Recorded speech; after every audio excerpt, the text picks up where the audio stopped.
ஓம் சாந்தி. எல்லாரும் எப்படி இருக்கிறீங்க? இந்த ஒரு வாரமாகவே அஷ்ட சக்திகளில் 4 சக்திகள் பற்றி நீங்கள் கேட்டுக்கிட்டு இருக்கிறீங்க. இந்த 4 சக்திகள் ஞான அஸ்திரங்கள் என்ன, அதை எப்படி நாம் பிரயோகிக்கணும், யுக்திகள் என்ன, ஒரு சூழ்நிலை வரும் பொழுது நாம் அந்த சூழ்நிலையை ஃபேஸ் பண்ணுவதற்காக என்ன மாதிரி இந்த ஞானத்தை யூஸ் பண்ணணும், இதையெல்லாம் நீங்கள் கேட்டு தெரிஞ்சுக்கிட்டே வர்றீங்க இல்லையா? உங்களுக்கு இந்த 4 சக்திகள் பற்றிய முழுமையான புரிதல் வந்திருக்கா? இதில் ஏதாவது இன்னும் விளக்கம் தேவைப்படுதா? இல்லைன்னா இந்த சக்திகள் எப்படி நம்ம யூஸ் பண்ணுறது, இது ரொம்ப சிரமமாக இருக்குதே, இந்த விஷயங்களையெல்லாம் கேட்டால் இது என்னால் ஆகுமா ஆகாதா அப்படின்ற மாதிரி கேள்விகள் வருகிறதா? ஏதாவது உங்களுக்கு சந்தேகங்கள் இருக்குது அப்படின்னா இப்போ இன்றைக்கு நீங்கள் இந்த கிளாஸை அதுக்கு யூஸ் பண்ணிக்கலாம். உங்ககிட்ட இருந்து நான் கேட்கணுன்னு விரும்புகிறேன். அதாவது 4 சக்திகள் பற்றி பார்த்தோம் இல்லையா? முதல் சக்தி என்ன? புலனடக்கும் சக்தி. இரண்டாவது சக்தி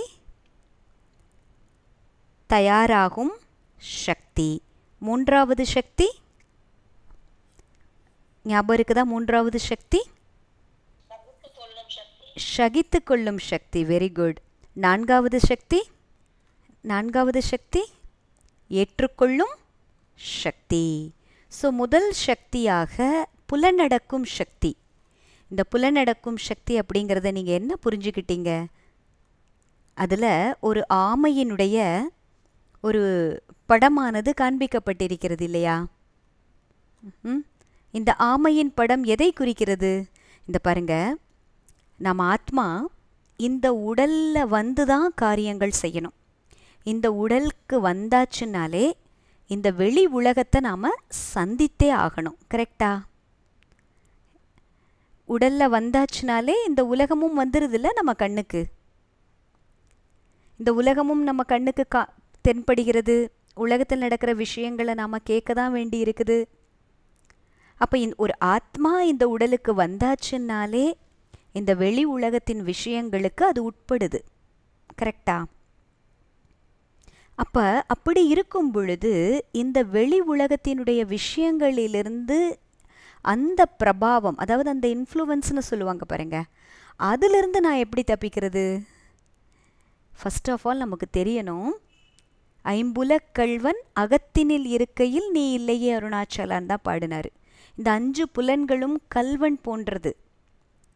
அது நம்மளை வெளி உலகத்தில் தேவையில்லாத விஷயத்தை பார்க்க வைக்குது, கேட்க வைக்குது. அப்போ புலனடக்கும் சக்தி அப்படிங்கிறது தன்னை தன் நிலையில் வைக்கிறது. நான் நல்லா தான் இருந்தேன்ப்பா, இந்த இவர் மட்டும் என் கண்ணு முன்னாடி வந்தாச்சுன்னா என்ன தான் ஆகுதுன்னு தெரியல, மண்டைக்கு வார்த்தையெல்லாம் தப்பு தவறுமா வருது, பார்த்தாலே எரிச்சலாக வருது. இப்படி சில பேரை நம்ம பார்த்த உடனே அந்த மாதிரி ஃபீலிங்ஸ் வருதில்ல? எத்தனையோ விஷயங்கள் இருக்குது. நமக்கு தான் தெரியும் நமக்கு யாரை பார்த்தா என்ன மாதிரி ஃபீல் ஆகுது, எதனால் நம்ம டிஸ்டர்ப் ஆகிறோம், எந்தெந்த விஷயங்கள் நம்மளை அஃபெக்ட் பண்ணுது, இதெல்லாம் அவங்கவுங்களுக்கு தான் தெரியும். எல்லாருமே எல்லா விஷயத்தையெல்லாம் அஃபெக்ட் பண்ணுறது கிடையாது. அவங்கவுங்களுக்கான சில விஷயங்கள் இருக்குது இல்லையா? இது போல் யாருக்காவது ஃபீல் ஆகுதா? இல்லை இந்த 4 சக்திகளை பற்றிய முழுமையான புரிதலில் வந்ததுனால உங்களுக்கு எனக்குள்ளே இந்த மாதிரி ஃபீலிங்ஸ் ஏன் வருது, இப்போ நான் இதை பற்றி இதை என்னை மாற்றிக்கணும், சேஞ்ச் பண்ணிக்கணும். இந்த 5 புலன்கள் மூலமாக எந்தெந்த விஷயங்களுக்கு நான் ஆட்படுகிறேன், இது ஒரு பெரிய வீக்னஸ் இல்லை? சிஸ்டர் சொன்னாங்கல்ல, நம்மளுடைய ரிமோட்டை இன்னொருத்தரோட கையில் கொடுக்கறது. நம்மளுடைய ரிமோட்டை இன்னொருத்தரோட கையில் கொடுக்கறதுனா அது எவ்வளவு ஆபத்தானது இல்லையா? இப்போ டிவி பார்க்குறோம், ரிமோட் யார் கையில் இருக்குதோ அவங்களோட சேனல்ஸை போடுறாங்கல்ல, அதுபோல் நம்மளை ஆட்டுவிக்க முடியும். நம்மளுடைய ரிமோட்டை, அதாவது நம்மளுடைய கண்ட்ரோலை இன்னொருத்தர் கையில் கொடுத்துட்டோம் அப்படின்னா நம்ம மனதில் நாம் என்ன நினைக்கணுமோ அதை அவங்களால நினைக்க வைக்க முடியும். நான் ரொம்ப லோவாக ஃபீல் பண்ணணும் அப்படின்னு நம்ம நினச்சோம் அப்படின்னா அவங்களால அதை ஃபீல் பண்ண வைக்க முடியும். எவ்வளோ ரொம்ப டேஞ்சரான விஷயம் இல்லை பாருங்க. ஆவி புகுற மாதிரி ஒரு சரீரத்தில் இன்னொரு ஆவி புகுந்தா அந்த சரீரத்தில் இல்லை ஏற்கனவே இருந்த ஆவி, அந்த உயிர் இந்த சரீரத்துக்கு சொந்தம் இல்லாத மாதிரி ஆயிடுது. எந்த ஒரு உயிரானது இந்த சரீரத்தை ஆட்கொண்டதோ அது இந்த சரீரத்தை ஆட்டுவிக்குதில்ல. நீங்கள் கேள்விப்பட்டிருக்கீங்களா இல்லையா?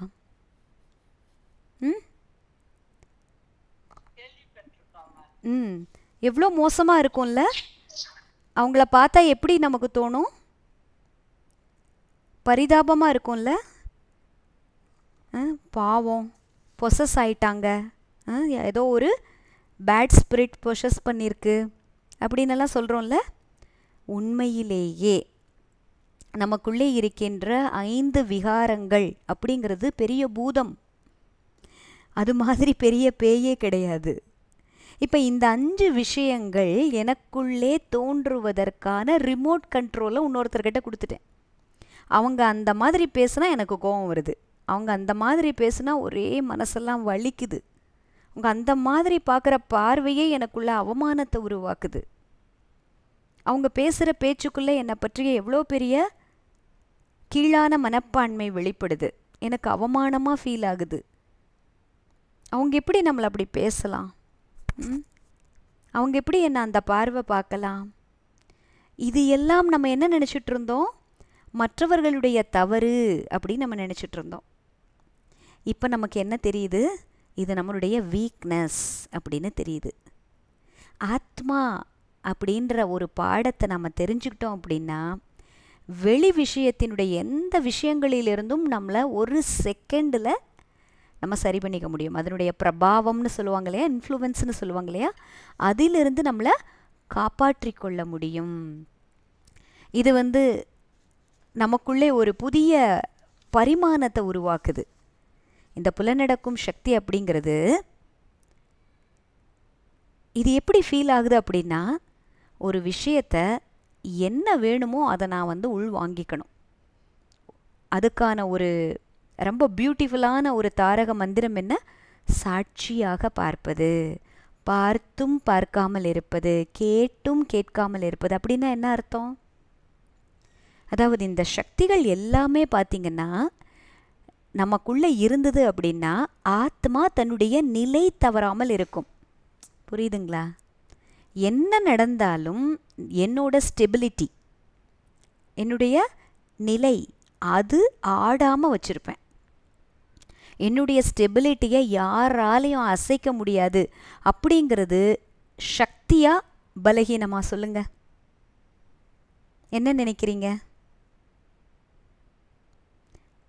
என்னுடைய ஸ்டெபிலிட்டியை ஆடாமல் அசையாமல் என்னால் பார்த்துக்க முடியும் அப்படிங்கிறது சக்தியா இல்லை பலகீனமா? சக்தி தான் இல்லையா? அப்போ புலனடக்கும் சக்தி அப்படிங்கிறது ஒரு விஷயத்தை சாட்சியாக இருந்து பார்க்குறது. அதாவது நம்முடைய மனம் என்கின்ற கோட்டைக்கு நாமளே ஒரு பாதுகாவலனை வச்சுருக்கிறோன்னு அர்த்தம்.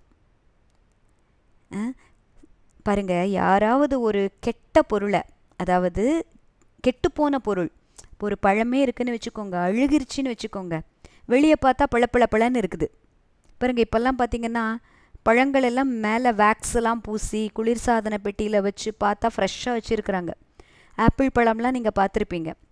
வெளியில் பார்த்தா அப்படி ஃப்ரெஷ்ஷாக இருக்கும், ஸ்டிஃபாக இருக்கும். கட் பண்ணி பார்த்தா உள்ளே அப்படியே கொச கொசான்னு இருக்கும், அந்த ப்ரௌன் கலராக ஆகிருக்கும். பார்த்துருக்கீங்கள்ல? வெளியில் பார்த்தா இந்த பழமாக இப்படி இருந்தது அப்படின்னு சொல்லிட்டு நமக்கே ஆச்சரியமாக இருக்கும். சரி, வெளியே பழப்பழன்னு இருக்குது, வாங்கிட்டோம் அப்படிங்கிறதுக்காக கெட்டுப்போன பழத்தை நீங்கள் வாயில் போட்டு சாப்பிடுவீங்களா? சொல்லுங்கள், சாப்பிடுவீங்களா? என்ன எவ்வளோ காஸ்ட்லியாக இருந்தாலும் அது கெட்டு போச்சுன்னு தெரிஞ்சால் நம்ம தூர தானே போடுவோம். அப்படி எப்படி இந்த உடலுக்கு எது நல்லது, எது கெட்டது, எது நமக்கு நோயை தருவிக்கும், இதையெல்லாம் நம்ம தெரிஞ்சுக்கிட்ட நம்ம ஆத்மாவுக்கு எது ஸ்டெபிலிட்டி, எந்த விஷயத்தை உள்ளே போட்டோம்னா அதனுடைய ஸ்டெபிலிட்டியை இழக்கும், ஸ்திரத்தன்மையை இழக்கும் அப்படிங்கிறது நமக்கு தெரியாதா என்ன? அப்போ ஏன் போட்டுக்கிறோம்? அப்போ ஏன் உள்ளே வாங்கிக்கிறோம் சொல்லுங்க? தெரியலையா? இப்போ ஒருத்தர் பேசுகிறாங்க, தேவையில்லாததை பேசுகிறாங்க, தவறாக பேசுகிறாங்க, நம்ம ஏன் ஏன்னா நம்மளால சொல்லுங்க, உள்ளார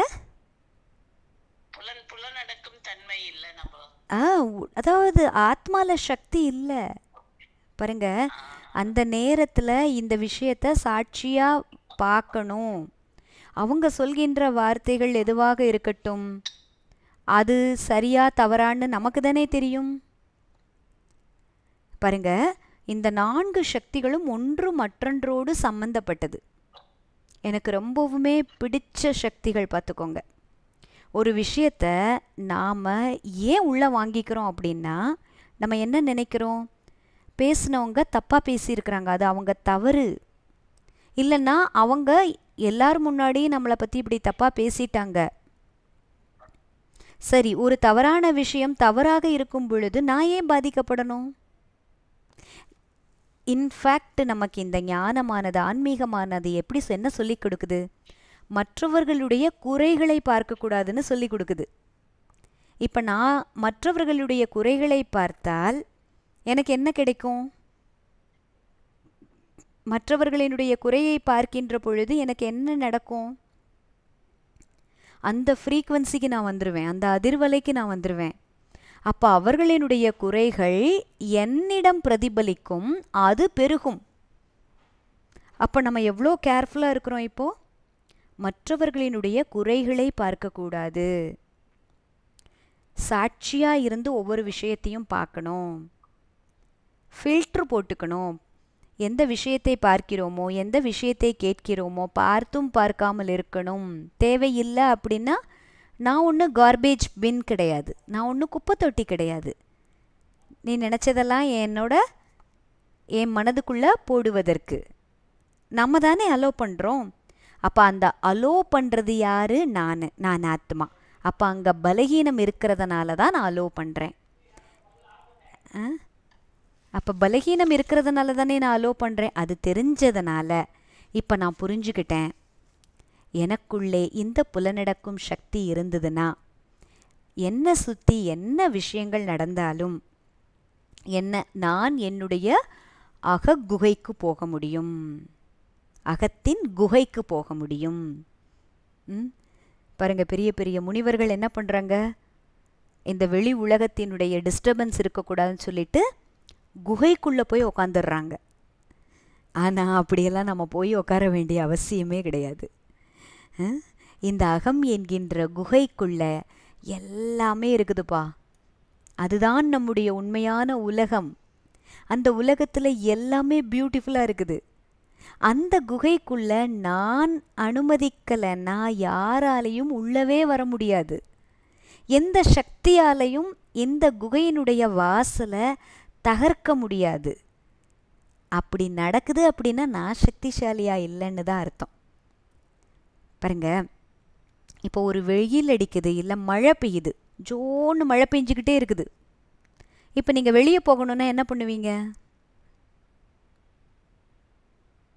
மழை குடை எடுத்துகிட்டு போவோம், இல்லைன்னா ரெயின் கோட் போட்டுட்டு போவோம். நிறைய மழை இருந்ததுன்னா, நம்மக்கிட்ட ஜாமானெல்லாம் இருந்ததுன்னா உள்ள ஜாமான் அதாவது பையெல்லாம் போட்டுட்டு அதுக்கு மேலே ரெயின் கோட் போட்டுட்டு ஜம்முன்னு வெளியே போயிட்டு வந்துடுவோம்.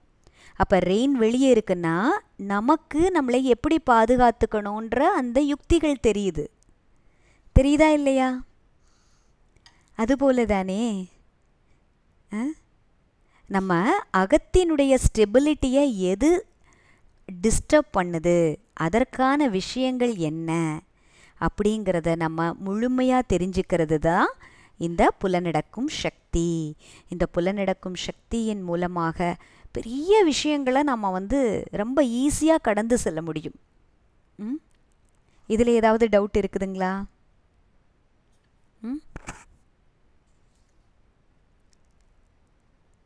இதில் என்ன பாயிண்ட் எல்லாம் சொல்லுங்க. Super super. சந்தேகம் எதுவுமே இல்லை நமக்கு. பாருங்க, இதில் ஒரு விஷயம் முக்கியமாக நாம் என்ன புரிஞ்சுக்கணும் அப்படின்னா, இந்த சக்திகளினுடைய ஒவ்வொரு மந்திரமாகட்டும், ஞான அஸ்திரங்களாகட்டும், இது எல்லாமே தெரிஞ்சா கூட நமக்குள்ள அந்த சக்தி வரணும் அப்படின்னா மிக முக்கியமான விஷயம், நாம் பரமாத்மாவோடு யோகம் வைக்கணும். அந்த யோகம் வைக்காமல் இந்த சக்திகள் நம்ம நினச்ச மாத்திரத்தில் நம்ம கைக்கு வராது. பாருங்க, நம்ம சின்ன வயசில் மகாபாரதம் பார்த்துருப்போம். இல்லை இப்போ ஸ்டார் விஜயில் கூட இந்த மகாபாரதம் ராமாயணம்லாம் பார்க்குறோம். இப்போ அர்ஜுனர் வந்து நிறைய வில்வித்தைகள், கர்ணன் வந்து நிறைய வில்வித்தைகள் அஸ்திரங்கள் எல்லாம் பெற்றிருக்கிறாரு. என்ன பண்ணுவார்? ஒரு அஸ்திரம் வேணும்னா என்ன பண்ணுவார்? அந்த சீன் ஞாபகத்துக்கு வருதா? கண்ணை மூடிக்குவாங்க, கையை இப்படி நீட்டுவாங்க, ஏதோ ஒரு மனசுக்குள்ளே ஒரு மந்திரம் சொல்வது போல் இருக்கும். உடனே அந்த அஸ்திரம் கையில் வந்துடும். கரெக்டா? உங்களால் கற்பனை பண்ணி பார்க்க முடியுதா இந்த சீனை? அப்போது இந்த இடத்துல நாம் இந்த ஞான அஸ்திரங்களை நம்ம கைக்கு கொண்டுட்டு வரணும் அப்படின்னா நமக்கு நமது மனம், புத்தி, சமஸ்காரம் இந்த மூன்றின் மீதும் ஆளுமை செய்ய தெரியணும். புரியுதுங்களா? மனம், புத்தி, சமஸ்காரம், அப்புறம் இந்த 5 புலன்கள், இதன் மீது ஆளுமை செய்ய தெரிஞ்சுக்கணும். அப்படின்னா என்ன அர்த்தம்? Controlling power, ruling power. யாருக்கு தன்னை ஆள தெரிகிறதோ அவங்களால தான் இந்த சக்திகளை நினைச்ச மாத்திரத்தில் கொண்டுட்டு வர முடியும். புரியுதுங்களா? இந்த ஆளுமை சக்திங்கிறது வெளியே இருக்கிற சக்தி கிடையாது. வெளியில் இருக்கிற மனிதர்கள் மேலே நாம் பிரயோகிக்கிறது கிடையாது, சுயத்தின் மேலே பிரயோகிக்கிறது.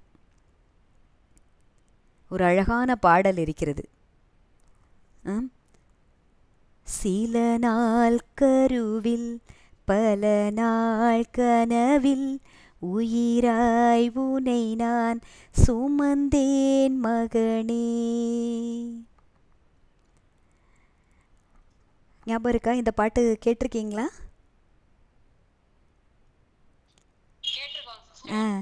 அறம் நீ பழகு அதுதான் அழகு, அறம் நீ பழகு அதுதான் அழகு, உனை நீ ஜெயிக்க முதலில் பழகு, தடைகள் கடக்க அதுவே படகு, உனை நீ ஜெயிக்க முதலில் பழகு. அருமையான பாடல்பா. அந்த உனை நீ ஜெயிக்கிறது அப்படின்னா இப்போ நாம் இந்த ஆன்மீகத்தில் முழுமையாக புரிஞ்சு வச்சுருக்கிறோம். என்ன தெரிஞ்சு வச்சுக்கிறோம்?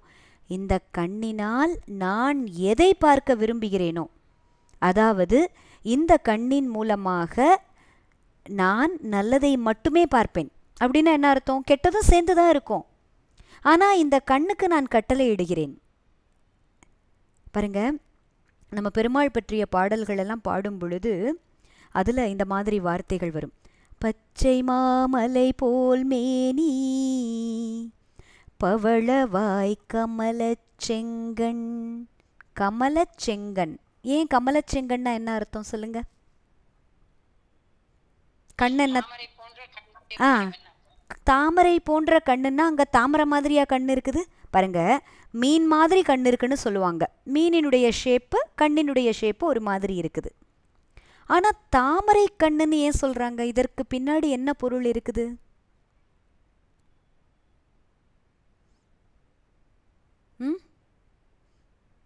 தாமரை மலரை பற்றி சிஸ்டர் சொன்னாங்க இல்லையா? தாமரை மலர் எங்கப்பா வளருது? வளர்கிறது. அப்பையும் கூட அதனுடைய தூய்மையும் அழகும் கெடாமல் அது தனித்து அந்த தாள் பாருங்க உயர்ந்து நிற்கும். அந்த மலரினுடைய நீட்டம் இருக்கும். அந்த தாள் கொஞ்சம் மேலே உயர்ந்து அப்படி அழகாக மலர்ந்திருக்கும். அப்படின்னா நாம் இருக்கின்ற இந்த உலகத்தில் நல்லது கெட்டது எல்லாமே இருக்கும். ஆனால் என்னுடைய கண்கள் அப்படிப்பட்ட தூய்மையான கண்கள். இதன் மூலமாக நான் நல்லவற்றை மட்டுமே பார்த்து என்னுடைய மனதில் கிரகிப்பேன். புரியுதுங்களா? இந்த விஷயம் புரியுதுங்களா? கமலச்செங்கண் அப்படின்னு சொல்றதற்கான விஷயம். கமலம் செங்கன்னா அப்படின்னா தாமரை போல கண் இருக்குதுன்னு அர்த்தம் கிடையாது. தாமரை மலரை போல கண் இருக்குதுன்னு கிடையாது. தாமரைக்கான கேரக்டரிஸ்டிக். தாமரை மலர் எப்படி எந்த ஒரு சூழ்நிலையும் தன்னுடைய பவித்திரதா தூய்மையை குறைக்காமல் அழகும் அந்த பொழிவும் பிரகாசமும் பொருந்தி இருக்கிறதோ, அதுபோல நம்மளுடைய 5 புலன்களையும் நம்ம பார்த்துக்கணும். அதனால தான் என்ன சொன்னார் மாணிக்க வாசகர்? ஐம்புல கள்வன் அப்படின்னாரு. அப்போ என்னரா ராஜ்யம் பண்ணணுமா பண்ணக்கூடாதா? யாரை ராஜ்யம் பண்ணணும்?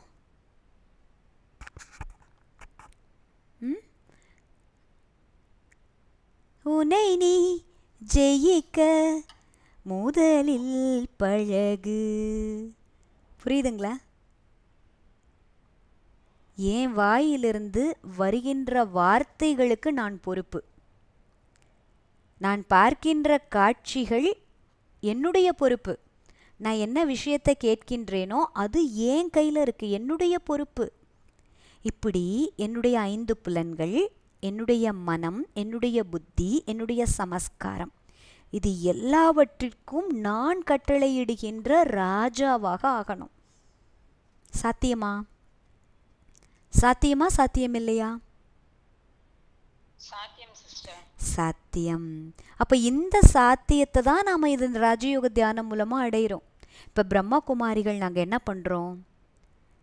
எவ்ரிடே நைட்டு தூங்குவதற்கு முன்னாடி ஏன் கண்ணு மூலமா எதை பார்த்தேன், அது சரியான விஷயமா, நான் எதை கேட்டேன், எதை பேசினேன். எப்படி ஒரு கோர்ட்டு சீனில் சாட்சி கூண்டில் குற்றவாளி கூண்டில் நிற்க வச்சு கேள்வி கேட்பாங்கள்ல, அது போல் நான் ஆத்மா அங்கே ஒரு வக்கீலாக ஆகி என்னுடைய 5 புலன்களையும் நானே விசாரிக்கிறது. நீ என்ன பார்த்த இன்னைக்கு, ஏன் பார்த்த, இனிமே பார்க்காத. சரி, ஒரு விஷயத்தை பார்த்த அதிலிருந்து நல்லதை கிரகிச்சியா, வெரி குட். முதுக நம்மளே தட்டி கொடுத்துக்கணும், வெரி குட். இந்த சீன் இப்படி வந்துச்சு, ஆனால் நான் எதை பார்க்கணுமோ அதை பார்த்தேன், சாட்சியாக இருந்து பார்த்தேன். யாரை பற்றிய எந்த அவகுணங்களும் எனக்குள்ளே போகலை, யாரை பற்றிய எந்த இமேஜும் நான் கிரியேட் பண்ணலை. அதுதானே சாட்சியாக இருந்து பார்க்கறது. பாருங்க, இந்த உலகத்தில் இருக்கிற எல்லா ஆத்மாக்களும் அவங்களுடைய ஒரிஜினாலிட்டி என்ன? தூய்மை. இதை நீங்கள் நம்புறீங்களா? இல்லை, இவனை படைச்ச பிரம்மனே வந்தாலும் இவங்க திருந்த மாட்டாங்க அப்படின்னு யாரையாவது நீங்கள் நினைக்கிறீங்களா? சொல்லுங்க. இல்லை, இது ரொம்ப முக்கியமான விஷயம். ஒன்று தன்னை மாற்றம் செய்வது, இன்னொன்று நம்முடைய பார்வை மற்றவர்கள் மேலே எப்படி வச்சிருக்கிறோம் அது. இந்த ரெண்டுமே இணைந்திருக்கணும். ஒருத்தர் மேலே மரியாதை இல்லாமல், ஒருத்தர் மேலே இவங்க ஒரு ஆத்மா, ஒரிஜினலி தூய்மையான ஆத்மா அப்படின்ற அந்த நிச்சயம் இல்லாமல் நம்மளால் அவங்களோட சகஜமாக காரிய விவகாரங்களில் ஈடுபட முடியாது. முடியுமா? என்ன நினைக்கிறீங்க? உடம்பெல்லாம் விஷம் அப்படின்னு ஒருத்தரை நினைக்கிறோம். அப்போ நமக்கு அவங்க விஷத்தை தருவாங்களா இல்லை அமிர்தத்தை தருவாங்களா? சொல்லுங்க, என்ன நீங்க நினைக்கிறீங்க?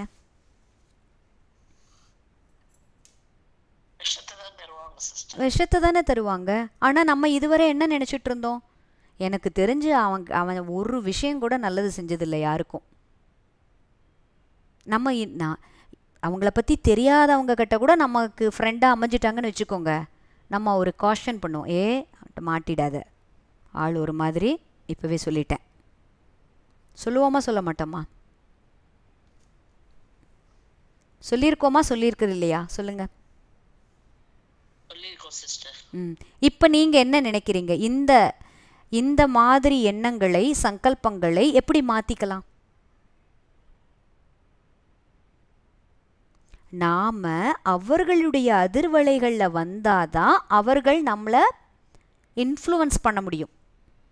நாம் அவர்களுடைய அதிர்வலைகளில் இல்லை அப்படின்னா அவங்களால நம்மளை எதுவுமே பண்ண முடியாது. இது புரியுதுங்களா?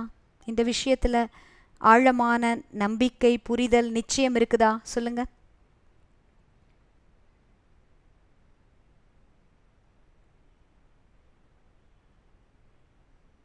இல்லை. புரியுது இல்லைங்களா? அப்போ நம்ம இப்போ என்ன பண்ணுறோம்? ராஜயோக தியானத்தின் மூலமாக என்னுடைய ஆத்ம ஸ்திதியை நான் உயரமாக்கிக்கிறேன். என்னுடைய ஆத்மஸ்திதியை நான் ஆத்மான்று உணர்ந்து பரமாத்மாவை நினைவு செய்து அந்த ஸ்திதியை உயரமாக்கிறேன். அந்த உயரமான ஸ்திதியிலிருந்து என்னால் இந்த உலகத்தில் நடக்கிற ஒவ்வொரு காட்சியும் தெளிவாக பார்க்க முடிகிறது. அந்த காட்சியின் பின்னணியும் விளங்குகிறது. ஒருத்தர் ஏன் இப்படி இருக்கிறாங்க அப்படிங்கிறத என்னால் நல்லா தெளிவாக புரிஞ்சுக்க முடியுது. அவங்க அதிர்வலையில் நான் வந்துட்டேன்னா கண்டிப்பாக அவர்களை மாற்றுவதற்கான சக்தி இல்லை, அவர்களினால் ஒரு தாக்கத்திற்கு உள்ளாகாத சக்தி இல்லாமல் போயிடும். அதாவது நம்ம பயந்துட்டு ஒன்றும் விலகி போவோம், இல்லைன்னா அவர்களுடைய குணங்களுக்கு, அவர்களுடைய காரியங்களுக்கு நம்ம அடிமையாகும். இது ரெண்டு தான் நடக்கும். இப்போ விலகி போகிறது கூட எத்தனை நாளைக்கு இந்த உலகத்திலிருந்து விலகி போவோம் சொல்லுங்க? துஷ்டனை கண்டால் தூர விலகு. இந்த உலகத்தில் துஷ்டத்தன்மை இல்லாமல் யாராவது இருக்கிறாங்களா சொல்லுங்க? யார்கிட்ட இல்லை சொல்லுங்க? அப்போ எவ்வளோ பேருக்கிட்ட இருந்து விலகி ஒதுங்கி தனியாக இருப்பீங்க? முடியாதுல்ல? சாத்தியமா? பாருங்க, இப்போ இந்த ராஜயோக தியானத்தின் மூலமாக நமக்கு மாபெரும் லட்சியம் கொடுக்கப்பட்டிருக்கிறது. நம்மளுடைய நிலையானது ஒரு பெரிய உயர்ந்த நிலையை அடைவதற்கான இந்த படிப்பை நம்ம படிச்சுட்டு இருக்கிறோம். நம்ம சாதாரணமாக இந்த விஷயத்தை நினைக்கக்கூடாது. நம்ம எந்த ஒரு நேரத்திலையும் சாதாரண தன்மையோடவே இருக்கக்கூடாது. உடனே நான் பெரிய ஆள் அப்படி கிடையாது. சாதாரண தன்மை அப்படின்னா நானும் இந்த உலகத்தில் வாழ்கிறேன், சாப்பிட்றேன், தூங்குறேன், சாவுறேன், அப்படி கிடையாது. ஃபஸ்ட் ஆஃப் ஆல் நீங்கள் இத்தனை நாட்கள், கிட்டத்தட்ட எத்தனை நாட்களாக நம்ம இந்த கிளாஸ் கேட்டுட்ருக்குறோம்? 50 நாள் தாண்டிடுச்சா? 50 நாள் தாண்டிடுச்சு. 50 நாள். இந்த 50 நாள் நீங்கள் தொடர்ச்சியாக கேட்கிறீர்கள் என்றால் உங்களுக்குள்ள எவ்வளவு அந்த தெய்வீக புத்தி இருக்குது யோசிச்சு பாருங்க. அது இல்லாமல் எப்படி உங்களால் கேட்க முடியும்? அப்போ ஃபஸ்ட்டு நான் நினச்சிக்கணும், நான் இறைவனினால் தேர்ந்தெடுக்கப்பட்ட குழந்தை. இந்த சங்கம யுகம் அப்படிங்கிறது நான் என்னுடைய ஹையஸ்ட் ஸ்டேஜை அடைவதற்கான ஒரு வாய்ப்பு. இது ஒரு தருணம், அழகான தருணம். ஒரு செகண்ட் இப்படி யோசிச்சு பாருங்களேன். இந்த உலகத்தில் எத்தனையோ விஷயங்கள் நடக்குது. எந்த விஷயங்களும் என்னை பாதிக்கலை ஃபஸ்ட்டு. ரெண்டாவது, நடக்கிற எல்லா விஷயங்களையும் மாற்றுவதற்கான சக்தி, தகுதி என்கிட்ட இருக்குது. எப்படி இருக்கும் மனசு? எப்படி இருக்கும் மனசு? யோசிச்சு பாருங்க. கொஞ்சம் இமேஜின் பண்ணி சொல்லுங்க. பட்டர்ஃப்ளை மாதிரி இருக்கும் இல்லையா? எவ்வளோ அழகான ஒரு ஃபீலிங் உருவாகும். எது வேணால் நடக்கட்டும்ப்பா, நல்லா சரி பண்ணிடலாம். புஜபலத்தினாலோ, ஆயுத பலத்தினாலோ, பணபலத்தினாலோ, பதவி பலத்தினாலோ கிடையாது. வெறும் ஆத்மபலம் போதும். அன்பிற்கும் உண்டோ அடைக்கும் தாழ் அப்படின்னு பாடினாரு. அந்த அன்பு ஒரு சக்தி இல்லை. அதாவது இந்த அஷ்ட சக்திகளுக்கு பின்னாடி பார்த்தீங்கன்னா நமக்கு ஒரு முக்கியமான ஒரு விஷயம் என்ன, நமக்குள்ளே இருக்கின்ற கருணை உள்ளம். நான் ரொம்ப பலசாலியாக ஆவதற்கான ஞானம் எனக்கு கிடைச்சிருக்கு. இந்த ஞானம் எனக்கு நல்லா புரியுது. ஆத்மாவில் பீடித்திருக்கின்ற இந்த நோயை தீர்ப்பதற்கான மருந்து எனக்கு கிடைச்சிருக்கு, சஞ்சீவனி மூலிகை கிடைச்சிருச்சு பாருங்க. ராமரும் லக்ஷ்மணனும் மூர்ச்சையாகி விழுந்திருக்கிறாங்க. யார் போய் சஞ்சீவனி மூலிகையை கொண்டுட்டு வந்தாங்க? ஹனுமார் போய் கொண்டுட்டு வந்தார். ஹனுமாருக்கு தெரியுமா தனக்கு பறக்க முடியும் அப்படின்னு? அப்போ பறக்க வச்சது யாரு? பறக்க வச்சது யாருப்பா? அப்போ நமக்கு அந்த ராமர் கிடைச்சு, நீ யாரு தெரியுமா? நீ மகாவீரன். உன்னுடைய மனமானது எதுலேயுமே சிக்காம என்னை நினைத்து பறக்க முடியும். என்னுடைய நினைவில் நீ எங்கே வேணால் பறக்கலாம். என்னுடைய நினைவு உனக்கு அப்படி ஒரு சக்தியையும் பலமும் கொடுக்கும். நீ என்னுடன் இணைந்தே இரு, நான் உன்னை பாதுகாப்பேன். இந்த பாருங்க ஒரு சீனு. ராவணனினுடைய சபையில் அங்கதன் அப்படின்ற ஒரு குரங்கு. அங்கதன் தெரியுமா? அங்கதன் கேள்விப்பட்டிருக்கீங்களா ராமாயணத்தில்? ஹனுமார்லாம் போகிறதுக்கு முன்னாடி அங்கதன் போவார். அங்கதனை அனுப்புவார் யார்? ராமர் தூதராக அனுப்புவார். அங்கதன் குட்டியாக இருப்பார், குரங்கு, குட்டி குரங்கு பார்த்துக்கோங்க. இந்த அங்கதன் ராமர் மேலே தீவிர பக்தி, தீவிர நம்பிக்கை, தீவிரமான பிரியம் பார்த்துக்கோங்க. ராமர் சொன்ன உடனே எதுவுமே யோசிக்கலை. லங்கை போகணுமே, அங்கே பெரிய பெரிய அசுரர்கள் மாதிரி பராக்கிரமசாலிகள் இருக்கிறாங்களே, நம்மளை காலில் நசுக்கிற மாதிரி நசுக்கிடுவாங்களே அப்படின்னுலாம் தோணவே இல்லை அவருக்கு. ராமர் அனுப்புகிறாரு. அவருக்கு தெரியாதா என்ன? என்னை அனுப்பும்போது என்னை பாதுகாப்பதற்கான சக்தி என் கூடவே இருக்கும்ல. அவர் சும்மா அனுப்புவாரா? அப்படி போறாரு. அங்கே அந்த நிறைந்த சபையில் சூளுரைக்கிற மாதிரி பேசுகிறாரு. இதோ பாருங்க, நான் வந்திருக்கிறேன், ராமருடைய தூதுவனாக வந்திருக்கிறேன். நீங்கள் செய்கிறது தவறு. எங்களுடைய சீதா மாதாவை நீங்கள் திரும்பவும் அனுப்பி வைங்க அப்படின்னு சொல்கிறாரு. இருக்கிறவங்க எல்லாருக்கும் ஒரே கேளிக்கையாக இருக்குது, வேடிக்கையாக இருக்குது. உத்துநூண்டு குரங்கு என்ன பேச்சு பேசுது அப்படின்னு எள்ளி நகையாடுகிறார்கள், சிரிக்கிறார்கள். மனம் ஆடவே இல்லை அங்கதனுக்கு. அப்போ கூட தோணலை, இவங்கெல்லாம் சும்மா உஃப்னு ஊதுனாலே நம்ம பறந்துருவோமே, அப்படி கூட தோணலை. திரும்பவும் சொல்கிறாரு, வாய்ஸை ரைஸ் பண்ணி சொல்கிறாரு, இங்கே பாருங்க, நீங்களா ராமரிடைய பாத சரணங்களில் தஞ்சம் புகுந்து மன்னிப்பு கேட்டு சீதையை கொடுத்துட்டீங்கன்னா நல்லது, இல்லைன்னா ராமர் வருவார் அப்படின்னு சொல்கிறாரு. உடனே ஒருத்தர் வராரு. அவரோட அதாவது அவர் காலை பிடிச்சி இழுக்கணும் அப்படிங்கிறதுக்காக வராரு. இவன் என்ன அப்படி காலை பிடிச்சி அப்படியே சுற்றி போட்டுடலாம் அப்படின்ற ஒரு இதில் வராரு. அவர் அங்கதன் அப்பையும், ஏன் காலில் விழுவதற்கு பதிலாக நீங்கள் ராமர் காலில் போய் விழுங்க. ஒரு துளி பயம் இல்லை. அப்படி அங்கதனை போல ஆடாத அசையாத மனநிலை எதன் அடிப்படையில் வரும்? தர்மத்தின் வாழ்வுதனை சூதுக்கவும் தர்மம் மறுபடி வெல்லும். எனக்கு அந்த தர்மத்தை சொல்லிக் கொடுப்பதற்காக தர்மத்தின் தலைவனாக இருக்கின்ற பரமபிதா வந்திருக்கிறார். கர்மம் என்ன, கர்மத்தின் விதி என்ன, எனக்குள்ளே என்ன ஞானம் வேணும், நான் யார் என்பதை நான் புரிஞ்சுக்கணும். அந்த ஸ்திதியிலிருந்து ஒவ்வொரு விஷயத்தையும் பார்த்தால் எல்லாமே மாறிடும். சிஸ்டர் சொன்னாங்கல்ல, மலை போன்ற விஷயம் கூட எப்படி மாறிடும்? பஞ்சு போல ஆயிடும். கடுகாகி, கடுகு கூட வெயிட்டுப்பா, பஞ்சாயி உஃப்னு ஊதுற மாதிரி போயிடும். ஆனால் இந்த ஸ்திர புத்தி வேணும். ஒருத்தன் கத்தியை தூக்குனா நானும் அதை தூக்குவேன், ஒருத்தர் ஒரு வார்த்தை பேசுனாங்க நானும் பேசுவேன், ஒருத்தர் அப்படி பண்ணாங்க நானும் பண்ணுவேன். இது எல்லாம் எப்பொழுதெல்லாம் அவகுணங்களில் வர்றோம், எப்பொழுதெல்லாம் கர்ம விதிக்கு புறம்பான காரியங்களை செய்கிறோம், அப்போ ஆத்மசக்தி குறையுது. ஆத்மசக்தி எப்போ கூடும்? நான் ஆத்மான்ற உணர்வில் இருந்து ஒவ்வொருத்தரையும் பார்க்கணும், பரமாத்மாவை அன்போடு நினைவு செய்யணும். இந்த சிருஷ்டி சக்கரத்தில் நான் தான் இப்பொழுது தேவதையாக போகின்றேன், சத்தியுகத்துக்கு தகுதியுடையவராக ஆக போகின்றேன். ஸோ இந்த மாதிரி ஒரு பேக்கேஜாக நாள் முழுவதும் இப்போ பிரம்மா குமாரிகளாகிய நாங்கள் எல்லா காரியங்கள் செய்து கொண்டு இருக்கும் பொழுதே இந்த மனதுக்கு இந்த மாதிரி ஒரு விஷயத்தை கொடுத்துக்கிட்டே இருப்போம். என்னுடைய எதிர்பார்ப்புகள்னால் தான் நான் தோல்வி அடைகின்றேன், என்னுடைய இச்சைகள் தான் எனக்கு எதிரி. இச்சா மாத்திரம் அவித்யா, கீதையில் சொல்லப்பட்டிருக்கு. என்னது?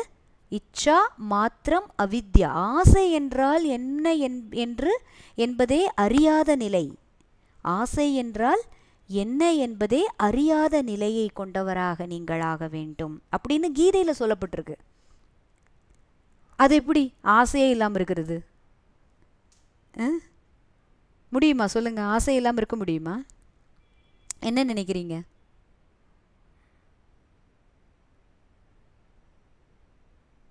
ஹானஸ்டாக சொல்லுங்க, ஆசையே இல்லாமல் இருக்க முடியுமா? நான் கேட்கறதுக்காக சொல்லக்கூடாது.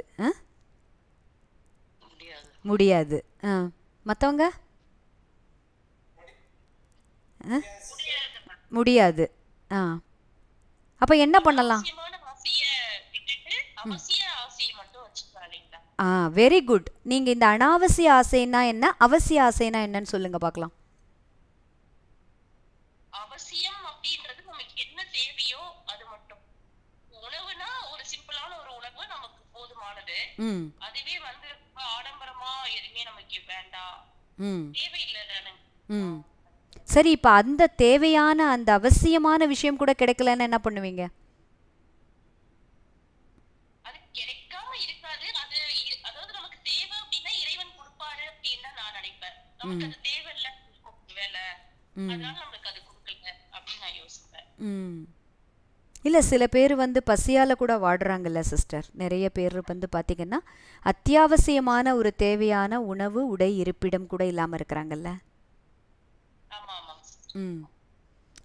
அவங்களுக்கு என்ன பண்ணுறது?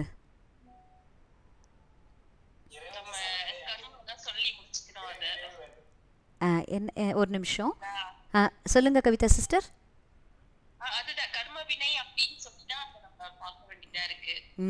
பார்த்தீங்களா, இப்போ உங்களுக்கு எவ்வளவு ஒரு தெளிவான புரிதல் வந்திருக்கு. அந்த நிலையில் அந்த ஆத்மா இருக்குது அப்படின்னா அந்த நிலையின் மூலமாக அந்த ஆத்மா உள்ள ஏதோ ஒரு சீரமைப்பு நடக்குது. இல்லைன்னா இந்த உலகத்தில் அது என்ன சொல்லுவாங்க இல்லையா, யார் பிறந்தாலும் அவங்களுக்கு வந்து உணவுங்கிறது கண்டிப்பாக அவர்களுக்கு இல்லாமல்லாம் இருக்காது இல்லையா? இந்த உலகத்தில் ஜனனம் எடுத்திருக்கேன்னா எனக்கான உணவு அப்படிங்கிறது தானியத்தில் எழுதப்பட்டிருக்கிறது. ஆனால் நம்மளுடைய வாழ்க்கையை நாம் அப்படி அமைச்சுக்கிட்டோம், நமக்கு ஒரு வேளை உணவு கூட கிடைக்காத அளவுக்கு எப்படிப்பட்ட கர்ம வினை. அதுதானே உண்மை. அப்போ இந்த ஆசையை பற்றி திரும்பவும் வரலாம். இந்த ஆசை அவசியமான ஆசை, அனாவசியமான ஆசை.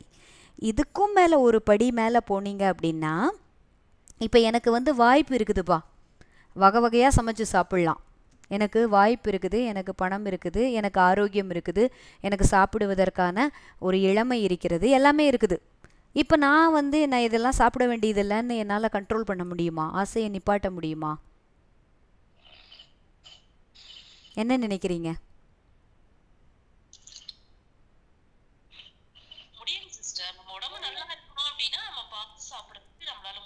ஓகே, முடியும். ஏன்னா நம்ம எதனால் முடியும் சொல்கிறோன்னா அதுக்கு பின்னாடி இருக்கின்ற அந்த நாலேஜ் நமக்கு இருக்குது. இப்போ உடலுக்கான நாலேஜ்னு வச்சுக்கோங்க. நான் ஆரோக்கியமாக இருக்கிறேன், அதனால் கண்ட ஜங்கை எடுத்து நான் வாய்க்குள்ளே போட்டுக்கக்கூடாது, எனக்கு ஒன்றும் பண்ணாது அப்படின்னு நினச்சி சாப்பிடக்கூடாது.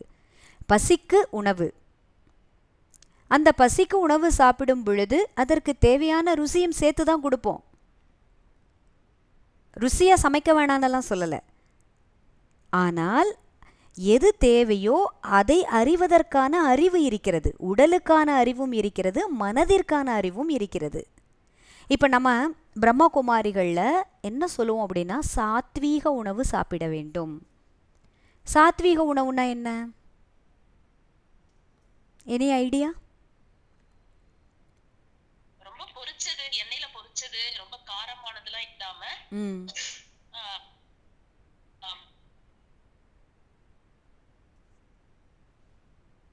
ஓகே, கேட்கலப்பா.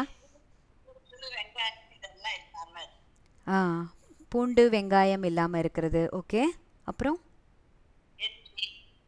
ம் நான்வெஜ் இல்லாமல். ம் உண்மையிலேயே என்ன தெரியுமா சாத்வீக உணவு அப்படின்னா? ஆ, சமைக்காத, அதாவது ரா வெஜிடபிள்ஸ் அண்ட் ஃப்ரூட்ஸ். ஆ, ஓகே. ஸோ இதெல்லாம் வந்து உணவினுடைய வைப்ரேஷன். அதாவது இப்போ ஒரு ரா ஃப்ரூட்டோ ரா வெஜிடபிள் இருந்ததுன்னா அதில் ஒரு பிராண சக்தி இருக்கும். அது இல்லாமல் நாம் அந்த உணவை எந்த ஒரு மனோஸ்திதியில் இருந்து சமைக்கின்றோம், எந்த ஒரு மனோஸ்திதியோடு சாப்பிடுகின்றோம், அதை பொறுத்துத்தான் அந்த உணவானது சாத்வீக உணவு என்று சொல்லப்படுகிறது. நம்ம சமைக்கும் பொழுது இறைவனின் நினைவிலிருந்து சமைப்பது, சாப்பிடும் பொழுது இறைவனின் நினைவிலிருந்து சாப்பிடுவது, இதுவும் கூட சாத்வீகம். இதுதான் உண்மையிலேயே சாத்வீக உணவு. அதோடு சேர்ந்து எப்படியுமே நமக்கு தெரியும், அசைவ உணவுகளோ இல்லை வந்து ரஜோ தன்மை உடைய உணவுகளோ நம்ம அவாய்ட் பண்ண ஆரம்பிச்சிருவோம். ஸோ இப்படி சாத்வீகம்னு வரும் பொழுது அங்கே ஆத்மாவினுடைய வைப்ரேஷன், ஆத்மாவினுடைய மனோநிலையினுடைய வைப்ரேஷன் ரொம்ப ரொம்ப முக்கியமானது. இப்போ நம்ம ஒவ்வொரு விஷயத்தையும் ரொம்ப ரொம்ப கேர் பண்ணி, இந்த உடலுக்குள்ளே நான் என்ன போடுறேன், இந்த உடல் அப்படிங்கிறது ஒரு கோயில், அந்த கோயில் அப்படிங்கிறது எவ்வளவு சுத்தமாக இருக்கணும், உள்ளே போடுற விஷயங்கள் எவ்வளவு சுத்தமாக இருக்கணும். நான் ஆத்மா அந்த கோயிலில் வீற்றிருக்கின்ற ஒரு மூர்த்தி. அப்போ இந்த ஆத்மாவில் மனம் புத்தி சமஸ்காரம் இருக்குது. அப்போ இந்த மனது கெடும்படியான எந்த ஒரு விஷயத்தையும் உள்ள நான் அனுமதிக்கக்கூடாது. ஸோ இந்த அளவு நமக்குள்ளே ஒரு கேர் எடுத்து நம்மளை பண்ணுறோம். ஏன் இவ்வளோ கஷ்டப்பட்டு பண்ணுறோம்? ஏன்னா இந்த மனமானது என்னுடைய கட்டுக்குள் வரும் பொழுது, இந்த மனதை என்னால் ஒருமுகப்படுத்தி இறைவனை நினைவு செய்யும் பொழுது எனக்குள்ளே ஒரு அபரிமிதமான ஒரு ஆனந்தம் ஏற்படுது. அந்த ஆனந்தத்திற்கு இந்த உலகத்தில் வேறு எதுவுமே ஈடு இணை இல்லை. இந்த ராஜயோக தியானத்தின் மூலமாக நம்ம எல்லாருமே அந்த ஆனந்தத்தை அனுபவம் செய்யலாம். இந்த ஆனந்தம் சக்தி ஆகுது நமக்குள்ள. எனக்கு அன்னைக்கு ஒரு ஃபீலிங் கிடைச்சது பாருங்க, அது இருந்தால் போதும். அன்பெல்லாம் சக்தியாகும், அறிவெல்லாம் சக்தியாகும், அனைத்துமே சக்தியாகும், சத்தியம் சக்தியாகும், ஞானமும் சக்தியாகும், சாந்தம் ஆனந்தம் அனைத்துமே சக்தியாய் தோன்றிவிடும். இப்படி எனக்குள்ளே இந்த சக்திசாலியான நிலை, I feel I am loved, I feel I love my self. நான் அவ்வளவு அன்பான ஆத்மா. நான் எந்த ஒரு வெளி ஆத்மாவிடமிருந்து அன்பை எதிர்பார்க்க வேண்டியதில்லை, ஆனால் நான் கொடுக்கிறேன். ஐ ஷேர் மை லவ். அந்த நிலை வரும் பொழுது உங்களுக்கு எப்படி ஃபீல் ஆகும் யோசிச்சு பாருங்கள், கொஞ்சம் யோசிச்சு பாருங்கள். அன்பு மட்டும் கிடையாது, எல்லாமே யோசிச்சு பாருங்கள். மனதினுடைய சுகம், மனதினுடைய சாந்தி, மனதினுடைய ஆனந்தம், மனதினுடைய சக்தி, மனதினுடைய தூய்மை, ஒவ்வொரு விஷயத்தையும் ஒரு செகண்ட் அனுபவம் பண்ணி பாருங்க. இதை விட வேற ஏதாவது வேணுமா யோசிச்சு பாருங்க. இதை விட வேற ஏதாவது வேணுமா? ஹானஸ்டா சொல்லணும்.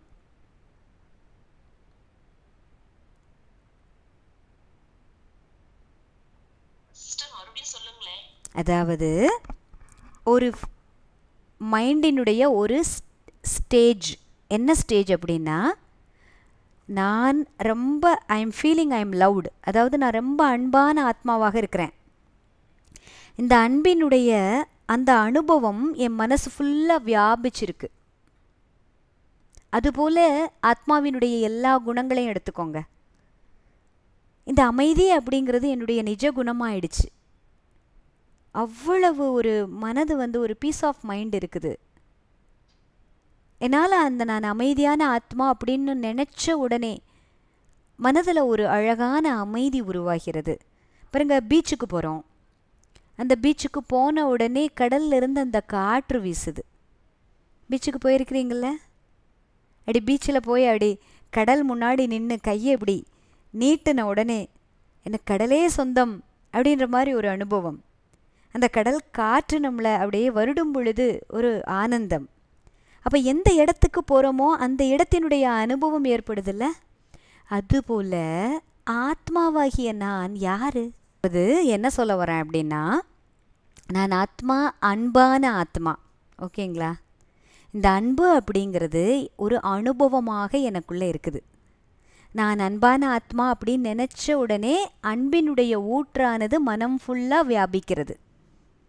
அதுபோலவே பாருங்க, ஆத்மாவினுடைய ஒவ்வொரு குணங்களையும் யோசிங்க. நான் ஆத்மா, சாந்தியான ஆத்மா. அந்த ஆழமான ஒரு அமைதியை என்னால் அனுபவம் செய்ய முடியுது. இப்படி ஆத்மாவினுடைய எல்லா நிஜ குணங்களும் எனக்கு அனுபவம் ஆகுது அப்படின்னா அதற்கு காரணம் என்ன சொல்லுங்க பார்க்கலாம்? அதற்கு காரணம் என்ன? அதனுடைய உண்மையான குணமே அது அப்படின்றதால டக்குன்னு கரெக்ட், உணர முடியுது. ஆனா இவ்வளவு நாள் என்னால உணர முடியாததற்கு காரணம் என்ன? எங்களுக்கு தெரியாதுங்களே, ஆத்மாவுடைய உண்மையான குணம் எதுவும் தெரியாதுங்களே. ஆமா, அப்ப தெரியாம நம்ம என்னெல்லாம் பண்ணிட்டோம்?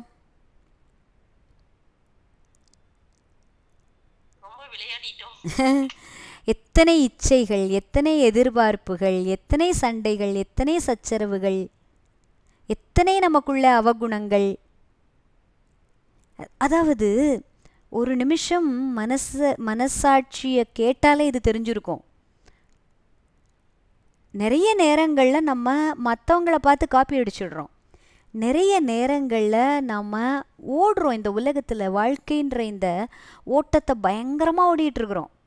ஓடும் பொழுது கரெக்டாக ஓடுறோமா, தப்பாக ஓடுறோமா, மற்றவங்க ஓடுறாங்களேன்னா அவங்க பின்னாடி ஓடுறோமா, எதுவுமே யோசிக்காமல் ஓடிடுறோம். ஆனால் உண்மையிலேயே நான் ஆத்மா, இந்த சர்வ குணங்களினால் நிறைந்திருக்கின்றேன். இந்த சர்வ குணங்கள் எனக்குள்ளே நிலையாக இருக்கணும், அன்டச்சாக இருக்கணும். அதில் கரைபடியக்கூடாதுன்னா என்னுடைய கர்மம், என்னுடைய எண்ணம், என்னுடைய உணர்வு, அதாவது என்னுடைய ஃபீலிங்ஸ், இது எல்லாமே பர்ஃபெக்டாக இருக்கணும். அப்போ எப்பொழுது நான் இந்த ஆன்மீக ஞானத்தின்படி என்னுடைய எண்ணம், என்னுடைய பார்வை, என்னுடைய வார்த்தை, என்னுடைய செயல்கள் எல்லாத்தையும் நான் சரியாக அமைச்சுக்கிறேனோ அப்பொழுது ஆத்மாக்குள்ளே திரும்பவும் இந்த குணங்கள் நிறைய ஆரம்பிக்குது. இந்த குணங்கள் நிறைய ஆரம்பிக்கிறதுனால எனக்கு வெளி உலகத்தினுடைய எந்த விஷயத்தின் மீதும் ஆசை வர்றதில்லை. பாருங்க, உங்ககிட்ட 1 கோடி ரூபாய் இருக்குது. யாரோ உங்களுக்கு 5000 ரூபாய் கொடுக்குறேன், இந்த 1 கோடியை விட்டுட்டு வாங்கன்னா வருவீங்களா?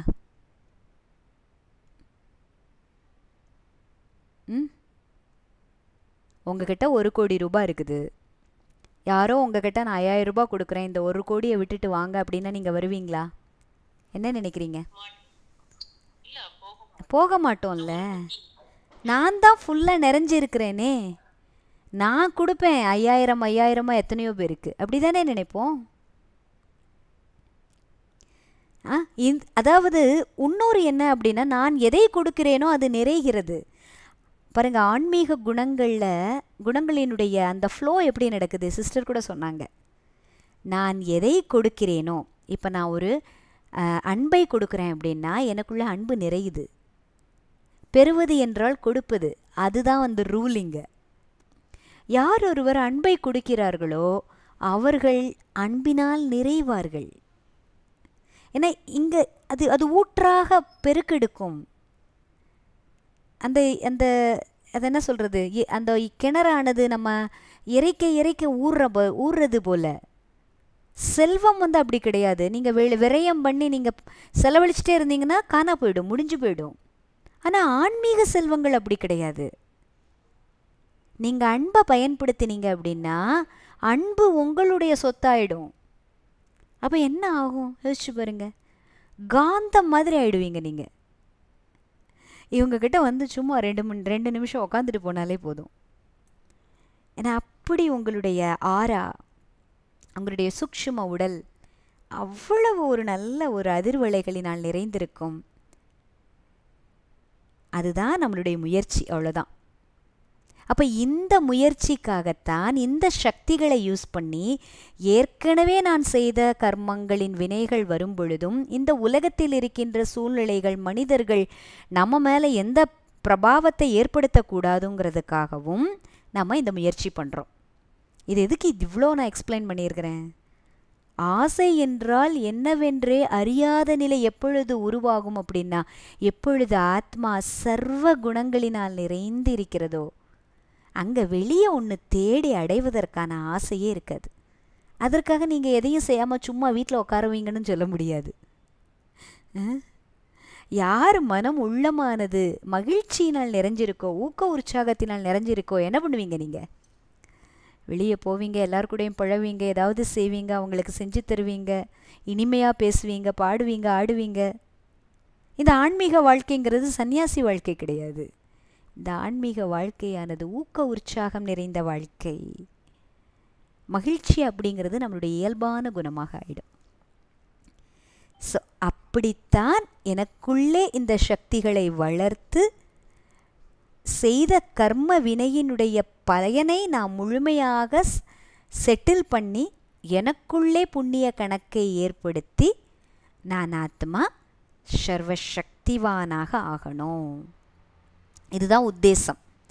இந்த உத்தேசத்தை நாம் நிறைவேற்றுவதற்காக முதல் படி நான் ஆத்மா, ரெண்டாவது படி பரமாத்மா, மூன்றாவது படி ஆத்மா பரமாத்மாவை நினைவு செய்வது, நாலாவது படி ஞானம், ஐந்தாவது படி சக்திகள். இந்த 5 விஷயங்களையும் நம்ம சரியான முறையில் பயன்படுத்திட்டோம் நம்ம வாழ்க்கையில் அப்படின்னா ரொம்ப சீக்கிரமாக ஆத்மா பேட்ரி முழுமையாக சார்ஜ் ஆகிடும். புரியுதுங்களா? கிளியரா?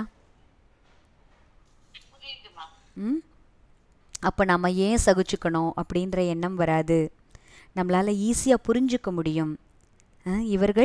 இவர்களுக்குள்ள சக்தி கரைவாக இருக்குது, அதனால் இவங்களால இப்படித்தான் நடந்துக்க முடியும். ஆனால் நான் அப்படி கிடையாது. எனக்குள்ளே சகித்து கொள்கின்ற சக்தி இருக்கிறது. அவர்கள் எப்படி பேசின இந்த நிலை சும்மாலாம் உருவாகாது. ஜஸ்ட்டு இன்ஃபர்மேஷன் ஞானம் தெரிஞ்சுக்கிட்டால் மட்டும் முடியாது. அங்கே உள்ள நிறையணும்.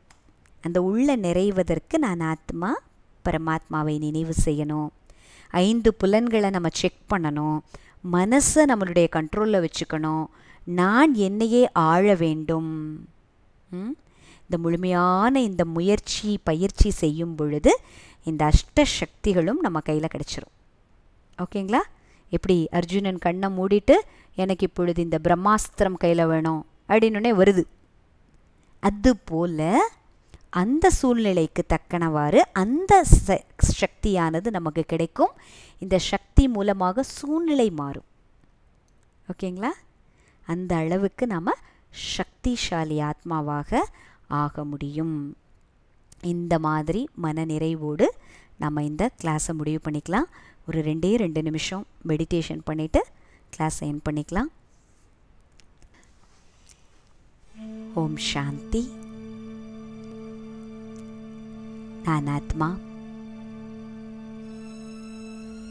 அனைத்து சக்திகளையும் எனதாக்கிக் கொண்டிருக்கின்றேன். என்னால் இந்த உலகத்தில் இருக்கின்ற ஒவ்வொரு ஆத்மாவின் மீதும் கருணை உள்ளம் கொண்டு காரிய விவகாரத்தில் வர முடிகிறது. ஒருவர் தவறாக நடந்து கொண்டால் அது அவர்களிடம் சக்தி குறைபாட்டை தெரிவிக்கின்றது. நான் ஆத்மா சக்திசாலியான மனநிலையின் மூலமாக மற்றவரின் செயல்பாடுகளில் சிக்கிக்கொள்ளாமல் என் மனதை சுத்தமாக ஆடாமல் அசையாமல் வைத்திருக்க முடிகிறது. இந்த மனோநிலையானது யாருக்கு எந்த சக்தி வேண்டுமோ, எந்த குணம் வேண்டுமோ அதை என் மூலமாக கொடுக்க முடிகிறது. நான் ஆத்மா. எப்பொழுது சர்வ குணங்களினாலும் சக்திகளினாலும் நிறைகிறேனோ அப்பொழுது இச்சா மாத்திரம் அவித்யா, ஆசை என்றால் என்னவென்றே அறியாத நிலை உருவாகின்றது. ஆசையற்ற வாழ்க்கை எதுவும் வேண்டாம் என்ற வாழ்க்கை கிடையாது. ஆசையற்ற வாழ்க்கையானது நான் அனைத்தினாலும் நிரம்பியிருக்கின்றேன் என்பதற்கான வாழ்க்கையாகும். எப்பொழுது ஆன்மீக செல்வங்களினால் நான் நிறைந்திருக்கிறேனோ அப்பொழுது ஸ்தூல செல்வங்கள் கூட என்னை நிழல் போல தொடர்கிறது. ஆத்ம பேட்டரியானது இப்பொழுது பரமாத்ம நினைவின் மூலமாக முழுமையாக சார்ஜ் ஆகின்றது. இதன் அனுசாரம் எனக்கு சத்யுகத்தில், திரேதா யுகத்தில் 21 ஜென்மங்களுக்கு எவர் ஹெல்த்தி, எவர் வெல்த்தி, எவர் ஹாப்பி வாழ்க்கை கிடைக்கின்றது. தற்போதைய வாழ்க்கை கூட மிக அழகாக தெரிகின்றது. ஆத்மஸ்திதியானது எனக்குள்ளே பெரும் ஞானத்தை புரிய வைக்கின்றது. நான் உயர்ந்த ஸ்திதியில் இருக்கும் பொழுது ஒவ்வொரு ஆத்மாவினுடைய காரியத்தின் பின்னணி புரிகிறது. அவர்களுக்கு தேவையான சக்தியும் குணங்களும் பரமாத்மா என் மூலமாக நிரப்புகின்றார் என்பது புரிகின்றது. பிரச்சனைகள் எனும் மலையை உடைக்காமல் தீர்வுகளை நோக்கிய பயணத்தை நான் செய்கின்றேன்.